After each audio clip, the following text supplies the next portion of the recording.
O conto a seguir foi postado especialmente aos que possuem alguma limitação à leitura, tais como os deficientes visuais, os idosos, os dislexos, entre outros.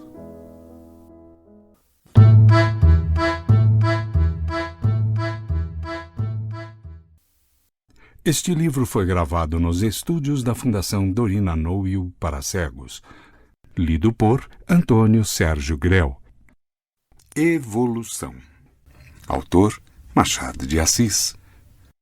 Chamo-me Inácio. Ele, Benedito. Não digo o resto dos nossos nomes por um sentimento de compostura que toda gente discreta apreciará. Inácio basta. Contentem-se com Benedito. Não é muito, mas é alguma coisa. E está com a filosofia de Julieta. Que valem nomes? Perguntava ela ao namorado. A rosa, como quer que se lhe chame, tem sempre o mesmo cheiro. Vamos ao cheiro do Benedito.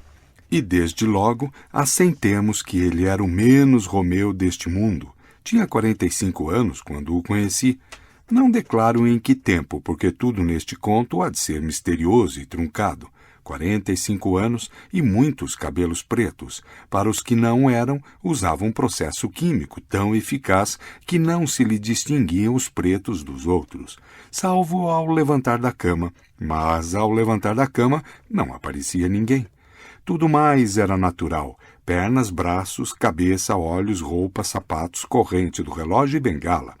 O próprio alfinete de diamante que trazia na gravata, um dos mais lindos que tenho visto, era natural e legítimo. Custou-lhe bom dinheiro. Eu mesmo o vi comprar na casa do... Lá me ia escapando o nome do joalheiro. Fiquemos na Rua do Ouvidor. Moralmente era ele mesmo. Ninguém muda de caráter. E o do Benedito era bom. Ou, para melhor dizer, pacato. Mas, intelectualmente, é o que ele era menos original. Podemos compará-lo a uma hospedaria bem afreguesada, aonde iam ter ideias de toda parte, de toda sorte, que se sentavam à mesa com a família da casa. Às vezes, acontecia acharem-se ali duas pessoas inimigas, ou simplesmente antipáticas. Ninguém brigava. O dono da casa impunha aos hóspedes a indulgência recíproca. Era assim que ele conseguia ajustar uma espécie de ateísmo vago com duas irmandades que fundou, não sei se na Gávea, na Tijuca ou no Engenho Velho. Usava assim promiscuamente a devoção, a irreligião e as meias de seda. Nunca lhe via as meias, note-se, mas ele não tinha segredos para os amigos. Conhecemo-nos em viagem para Vassouras. Tínhamos deixado o trem e entrado na diligência que nos ia levar da estação à cidade.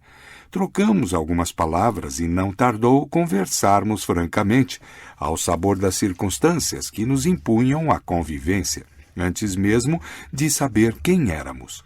Naturalmente, o primeiro objeto foi o progresso que nos traziam as estradas de ferro. Benedito lembrava-se do tempo em que toda a jornada era feita às costas de burro. Contamos então algumas anedotas, falamos de alguns nomes e ficamos de acordo em que as estradas de ferro eram uma condição de progresso do país. Quem nunca viajou não sabe o valor que tem uma dessas banalidades graves e sólidas para dissipar os tédios do caminho. O espírito areja-se, os próprios músculos recebem uma comunicação agradável, o sangue não salta, fica-se em paz com Deus e os homens. Não serão os nossos filhos que verão todo este país cortado de estradas, disse ele. Não, de certo. O senhor tem filhos? Nenhum, nem eu. Não será ainda em 50 anos e, entretanto, é a nossa primeira necessidade. Eu comparo o Brasil a uma criança que está engatinhando. Só começará a andar quando tiver muitas estradas de ferro. Bonita ideia, exclamou Benedito, faiscando-lhe os olhos. Importa-me pouco que seja bonita, contanto que seja justa. Bonita e justa, redarguiu ele com amabilidade. Sim, senhor, tem razão. O Brasil está engatinhando, só começará a andar quando tiver muitas estradas de ferro. Chegamos a Vassouras. Eu fui para a casa do juiz municipal, camarada antigo. Ele demorou-se um dia e seguiu para o interior. 8 dias depois, voltei ao Rio de Janeiro, mas sozinho. Uma semana mais tarde voltou ele.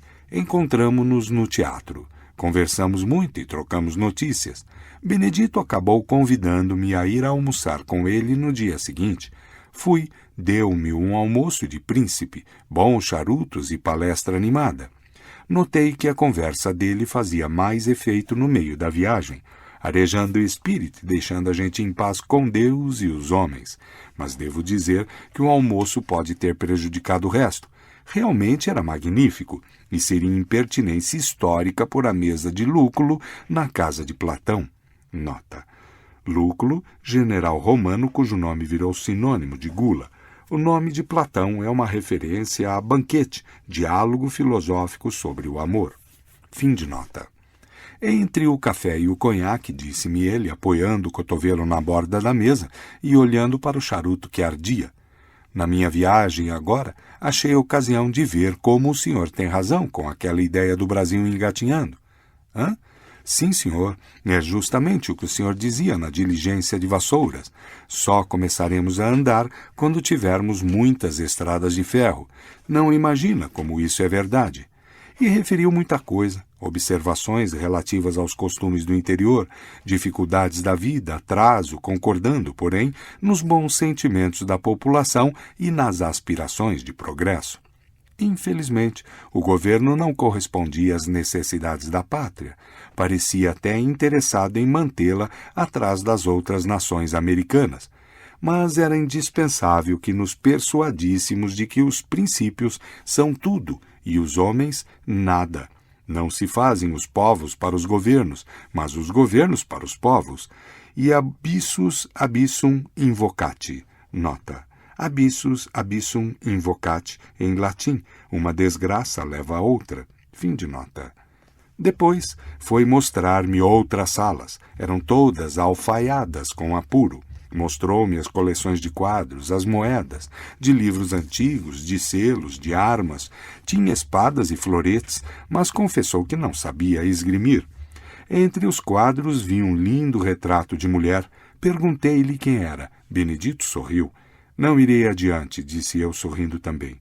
Não há que negar, acudiu ele. Foi uma moça de quem gostei muito. Bonita, não? Não imagina a beleza que era. Os lábios eram mesmo de carmim e as faces de rosa. Tinha os olhos negros, cor da noite. E que dentes, verdadeiras pérolas, um mimo da natureza. Em seguida, passamos ao gabinete. Era vasto, elegante, um pouco trivial, mas não lhe faltava nada. Tinha 2 estantes cheias de livros muito bem encadernados, um mapa-mundi, 2 mapas do Brasil. A secretária era de ébano, obra fina. Sobre ela, casualmente aberto, um almanaque de Lammert. Nota. O prestigioso almanaque administrativo, mercantil e industrial da Corte do Rio de Janeiro, ou, mais familiarmente, o almanaque Lammert, publicação anual com dados, estatísticas, etc. Fim de nota. O tinteiro era de cristal de rocha, disse-me ele, explicando o tinteiro. Como explicava as outras coisas? Na sala contígua havia um órgão. Tocava órgão e gostava muito de música. Falou dela com entusiasmo, citando as óperas, os trechos melhores, e noticiou-me que em pequeno começara a aprender flauta. Abandonou-a logo. O que foi pena, concluiu, porque é, na verdade, um instrumento muito saudoso. Mostrou-me ainda outras salas. Fomos ao jardim, que era esplêndido. Tanto ajudava a arte à natureza, e tanto a natureza coroava a arte. Em rosas, por exemplo, não há a negar, disse-me ele, que é a rainha das flores. Em rosas, tinha-as de toda a casta e de todas as regiões. Saí encantado. Encontramo-nos algumas vezes na rua, no teatro, em casa de amigos comuns. Tive ocasião de apreciá-lo. 4 meses depois, fui à Europa, negócio que me obrigava à ausência de 1 ano. Ele ficou cuidando da eleição. Queria ser deputado. Fui eu mesmo que o induzi a isso, sem a menor intenção política, mas com o único fim de lhe ser agradável. Mal comparando, era como se lhe elogiasse o corte do colete. Ele pegou da ideia e apresentou-se. Um dia, atravessando uma rua de Paris, dei subitamente com o Benedito. — Que é isto? — exclamei. — Perdi a eleição, disse ele, e vim passear a Europa. Não me deixou mais, viajamos juntos o resto do tempo. Confessou-me que a perda da eleição não lhe tirara a ideia de entrar no parlamento. Ao contrário, incitara-o mais. Falou-me de um grande plano. Quero vê-lo ministro, disse-lhe. Benedito não contava com esta palavra. O rosto iluminou-se-lhe, mas disfarçou depressa. Não digo isso, respondeu. Quando, porém, seja ministro, creia que serei tão somente ministro industrial. Estamos fartos de partidos, precisamos desenvolver as forças vivas do país, os seus grandes recursos. Lembra-se do que nós dizíamos da diligência de Vassouras? O Brasil está engatinhando, só andará com estradas de ferro. Tem razão, concordei um pouco espantado. E por que é que eu mesmo vim à Europa? Vim cuidar de uma estrada de ferro. Deixo as coisas arranjadas em Londres. Sim, perfeitamente. Mostrei-lhe os papéis. Ele viu-os deslumbrado. Como eu tivesse, então, recolhido alguns apontamentos, dados estatísticos, folhetos, relatórios, cópias de contratos, tudo referente a matérias industriais, e lhes mostrasse, Benedito declarou-me que ia também coligir algumas coisas daquelas. E, na verdade, vi-o andar por ministérios, bancos, associações, pedindo muitas notas e opúsculos que amontoava nas malas. Mas o ardor com o que o fez, se foi intenso, foi curto. Era de empréstimo. Benedito recolheu com muito mais gosto os anexins políticos e fórmulas parlamentares. Tinha na cabeça um vasto arsenal deles. Nas conversas comigo, repetia-os muita vez. A laia de experiência achava neles grande prestígio e valor inestimável. Muitos eram de tradição inglesa, e ele os preferia aos outros, como trazendo em si um pouco da Câmara dos Comuns. Saboreava-os tanto que eu não sei se ele aceitaria jamais a liberdade real sem aquele aparelho verbal. Creio que não. Creio até que, se tivesse de optar, optaria por essas formas cruas, tão cômodas, algumas lindas, outras sonoras, todas axiomáticas, que não forçam a reflexão, preenchem os vazios e deixam a gente em paz com Deus e os homens. Regressamos juntos, mas eu fiquei em Pernambuco e tornei mais tarde a Londres, donde vim ao Rio de Janeiro 1 ano depois. Já então Benedito era deputado. Fui visitá-lo, achei-o preparando o discurso de estreia. Mostrou-me alguns apontamentos, trechos de relatórios, livros de economia política, alguns com páginas marcadas, por meio de tiras de papel rubricadas assim: câmbio, taxa das terras, questão dos cereais em Inglaterra, opinião de Stuart Mill, erro de Thiers sobre caminhos de ferro, etc. Nota: John Stuart Mill, 1806-73, pensador e ensaísta inglês, um dos pensadores políticos mais influentes do século XIX, autor de, entre outros, Princípios da Economia Política, 1853, e Sobre a Liberdade, 1859, Adolphe Thiers, 1797-1877, historiador e político francês, hábil e moderadamente conservador, conhecido por ser pouco escrupuloso, ministro do reinado de Luís Filipe, deputado sob Napoleão III e presidente da República em 1871, quando reprimiu a Comuna com suas tropas. Autor de uma Histoire de la Révolution e de uma Histoire de l'Empire, bastante conhecidas e que faziam parte da biblioteca de Machado. Fim de nota. Era sincero, minucioso e cálido. Falava-me daquelas coisas como se acabasse de as descobrir, expondo-me tudo ab ovo. Nota: ab ovo, em latim, desde a origem. Fim de nota. Tinha a peito mostrar aos homens práticos da Câmara que também ele era prático. Em seguida perguntou-me pela empresa. Disse-lhe o que havia. Dentro de 2 anos, conto inaugurar o primeiro trecho da estrada. E os capitalistas ingleses? Que têm? Estão contentes e esperançados? Muito, não imagina. Contei-lhe algumas particularidades técnicas que ele ouviu distraidamente, ou porque a minha narração fosse em extremo complicada, ou por outro motivo. Quando acabei, disse-me que estimava ver-me entregue ao movimento industrial. Era dele que precisávamos, e a este propósito fez-me o favor de ler o exórdio do discurso que devia proferir dali a dias.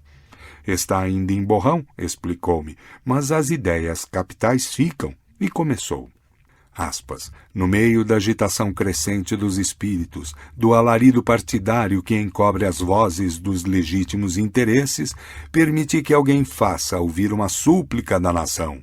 Senhores, é tempo de cuidar, exclusivamente, notai que digo exclusivamente, dos melhoramentos materiais do país. Não desconheço que se me pode replicar.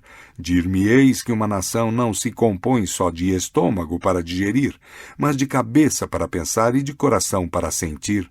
Respondo-vos que tudo isso não valerá nada, ou pouco, se ela não tiver pernas para caminhar. E aqui repetirei o que há alguns anos dizia eu a um amigo em viagem pelo interior. O Brasil é uma criança que engatinha. Só começará a andar quando estiver cortado de estradas de ferro. Fecha aspas. Não pude ouvir mais nada e fiquei pensativo, mais que pensativo. Fiquei assombrado, desvairado diante do abismo que a psicologia rasgava aos meus pés. Este homem é sincero, pensei comigo, está persuadido do que escreveu.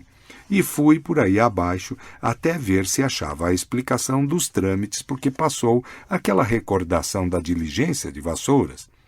Achei, perdoe-me se há nisto enfatuação, achei ali mais um efeito da lei da evolução, tal como a definiu Spencer ou Benedito, um deles. Para ler este conto, acesse www.poeteiro.com